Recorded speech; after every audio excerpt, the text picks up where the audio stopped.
Мій проєкт про науковий супровід відпрацьованого ядерного палива в умовах сухого зберігання – це один з найважливіших напрямків в атомній енергетиці України.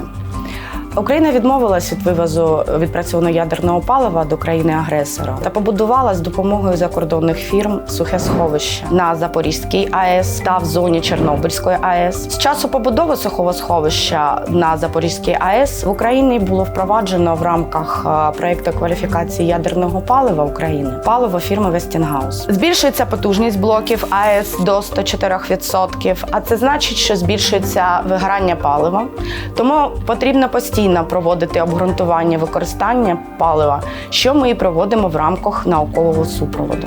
Ще в університеті на базі кафедри котлу та реакторобудування Краснорудський Володимир Семенович, директор науково-технічного комплексу «Ядерно-паливний цикл», провів свій напрямок підготовки спеціалістів з ядерного паливного циклу. У нас викладали видатні вчені та спеціалісти – це Ажажа Володимир Михайлович, Краснорудський Володимир Семенович, Татарінов Володимир та багато інших, які були у витоках розвитку атомної галузі. Після закінчення університету мене запросили працювати в ядерно-паливний цикл. Я погодилась, прийшла до групи Черняєвої Тетяни Павлівни, яка вже багато років займалася цирконієвими сплавами. Мені була поставлена задача по вивченню поведінки оболонок в умовах проєктних та запроєктних аваріях. А через декілька років питання безпечного зберігання відпрацьованого ядерного палива стало для мене більш цікавим і повністю заполонило мій науковий простір. До явища, що представляють небезпеку при поводженні з відпрацьованим ядерним паливом, відноситься водневе окрихчення оболонок твелів, яке призводить до зменшення їх пластичності, обумовлення присутністю водню. Водень у твелах накопичується під час експлуатації в розчинному вигляді. В процесі постановки в контейнер при охолодженні водень виділяється у вигляді гідридів.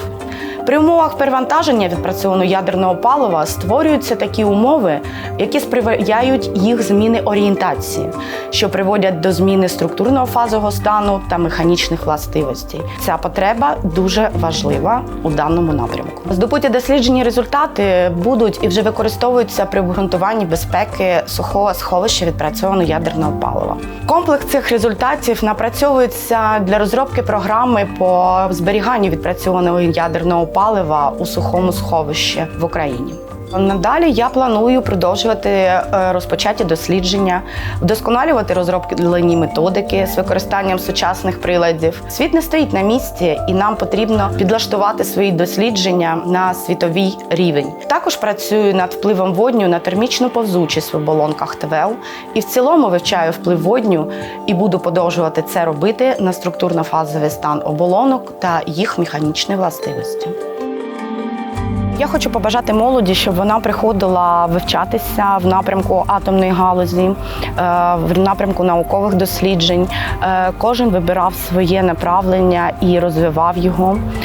Науковцям, які здобули якісь результати або мають якісь перспективні дослідження, щоб вони приходили до конкурсу «Атомні інноватори», розповідали про свої здобуті результати, показували їх. Приходьте, перемагайте і показуйте свої здобуті результати.